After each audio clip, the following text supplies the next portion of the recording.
agency director, saya sampaikan, kamu akan mendapatkan OR-nya 73% dari produksimu pribadi. Saya buat contoh, misalnya income-mu dapat 10 juta. Masa kamu nggak mau 7.300.000 lagi OR-nya?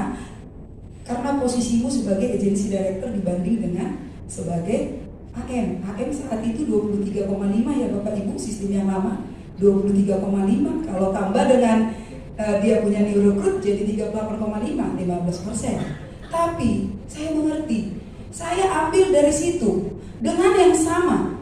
Sebenarnya nggak usah menjadi agency director, kamu itu jadi top AA, top leader untuk saat ini. Saya tahu kekuatanmu itu adalah hanya menjual. Tetapi saya tahu kamu banyak nasabah, kamu bisa kok menjadikan itu aja. Itu yang membuat dia tertarik. Artinya ketika saya melakukan promosi kepada beliau, kepada tim, saya punya alasan, punya dasar bahwa promosi itu yang diuntungkan yang promosi.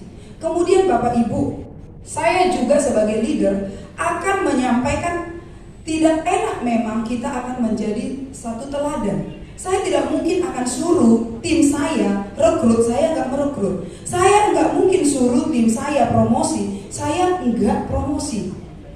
Yang menjadi tantangan bagi saya saat itu memang adalah ketika kita mempromosikan agency director menjadi agency director level dengan kita. Kalau di masa yang lalu kita kan nggak dapat bonus promosi. Kalau sekarang kan dapat bonus promosi 20%. Dulunya EPA ada 3 AD tanpa bonus promosi. Karena saya berkomitmen dengan suami. Apa yang saya ucapkan bahwa ketika kamu promosi itu menguntungkanmu, dan saya tahu juga hukum tabur tuai. Kalau saya mempromosikan tim, hal yang normal dan pasti saya akan promosi. Karena itu hukum. Apa yang saya tabur, saya akan tuai. Jadi kalau saya mempromosikan seseorang, terserah itu lepas. Kalau dulu 3 adik itu kan saya nggak dapat apa-apa. Hitungan share-nya juga saya nggak dapat ketika dia adik. Kalau sekarang kan enak ya, lebih enak lagi ya. Kalau nanti kakak yang cantik misalnya Kak Meda promosi jadi SD kan masih enak dapat, atau adiknya dipromosikan jadi adik kan dapat bonus masih 20%. Perhitungannya itu saja. Tapi EPA dulu melakukan, karena saya tahu yang kayak tadi, tidak ada kerugian kita untuk promosi dan mempromosikan. Itu bangunan yang ada di tim kita. Kemudian Bapak Ibu yang saya dapatkan juga di dalam, the only company buat agensi di Sun Life Canada. Jadi bagi kita untuk Sun Life, agensi lah yang paling penting sekali. Apa yang kita buat, setengah dari produksi kita mesti dari agensi. So believe in yourself that agency is important for Sun Life. Okay? Alright, good. Now, I want to share with you. Itu bulatannya di sebelah kiri ini ialah Sun Life Strategic Focus. Ini fokus untuk seluruh Sun Life. Bulatan di tengah-tengah itu ialah clients. Apa yang kita buat di Sun Life? Yes. Siapa yang tidur jam 3 pagi? Ada.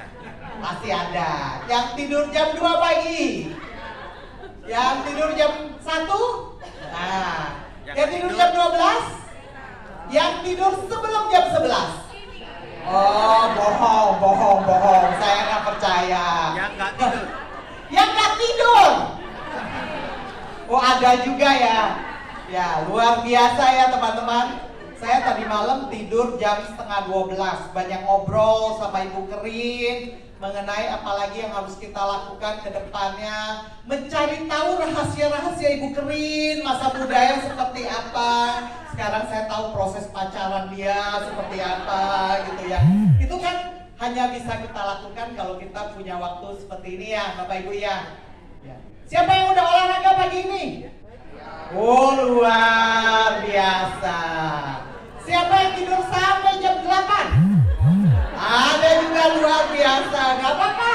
Tidur itu bagian dari wellness ya teman-teman ya. Tidur itu bukan sesuatu yang kita perlu malu gitu ya. Jadi hari ini 2 hari kita sudah berkumpul. Harapan saya adalah teman-teman di sini, Bapak Ibu di sini mendapatkan sesuatu yang baru, lebih energized ya, lebih semangat. Tapi nggak cuma semangatnya, tapi ada satu hal minimal yang didapat, yang pulang ingin diimplementasikan ya. Nggak cuma didapat, keluar dari sini hilang gitu kan ya, tapi didapat bisa diimplementasikan. Hari ini session terakhir kita adalah bagaimana kita mewujudkan mimpi atau keinginan kita sampai akhir tahun. Nanti teman-teman akan dibagikan kipas, akan diminta ditulis, yang tahu Anda sendiri, apa sih yang Anda inginkan dari sekarang sampai dengan akhir tahun. Mau tulis apa Bu? Terserah. Mau tulis punya income 100 juta, mau tulis jadi MDRT, mau tulis kalau direktur mau tulis harus punya berapa manajer baru, atau apa, terserah. Ya, terserah Bapak Ibu mau nulis apa. Yang saya ingin bantu Bapak Ibu, nulis gampang. Benar nggak? Nulis itu gampang. Mimpi itu gampang. Ya. Membuatnya menjadi kenyataan itu susah. Bapak Ibu, komitmen itu diperlukan untuk membuat menjadi kenyataan. Ya. Saya cerita yang lebih gampang supaya Bapak Ibu bisa mengerti apa yang saya maksud. Mungkin teman-teman yang sudah lama nggak ketemu saya pada bilang, Ibu Elin kok sekarang kurus katanya. Ya.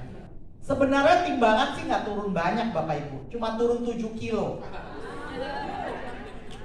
Tapi saya kelihatan 7 kilo 8 bulan ya nggak banyak lah ya. 7 kilo 8 bulan itu nggak banyak kalau menurut saya. Banyak. Sebenarnya kalau saya mau turunin 4 kilo dalam 1 bulan saya bisa. Mempertahankannya untuk terus seperti ini itu gak gampang ya. Jadi Bapak Ibu biasanya kan kita semangat 45 mau turunin berat badan, diet. Yuk cepet banget. Bapak Ibu kalau gak percaya sama saya, coba deh.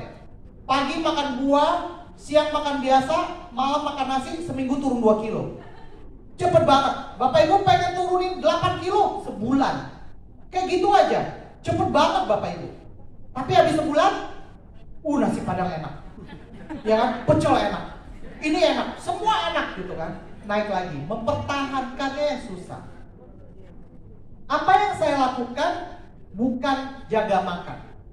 Saya bukan orang yang diet gila-gilaan karena saya masih suka makan Bapak Ibu. Ya ampun, makanan di Indonesia ini dari ujung ke ujung kan gak ada yang gak enak ya. Benar gak? Coba tanya sama Ibu Epa, sama Pak Preston. Saya kalau ke Samosir, saya punya satu makanan favorit. Mungkin teman-teman gak pernah dengar, namanya ayam apa Pak? Pinada. Ayam Pinanda. Ya, itu favorit saya tuh kalau ke Samosir. Kalau saya ke Surabaya, saya punya makanan favorit. Ada yang tahu nggak makanan favorit saya di Surabaya? Saya suka banget penyetan Bapak Ibu.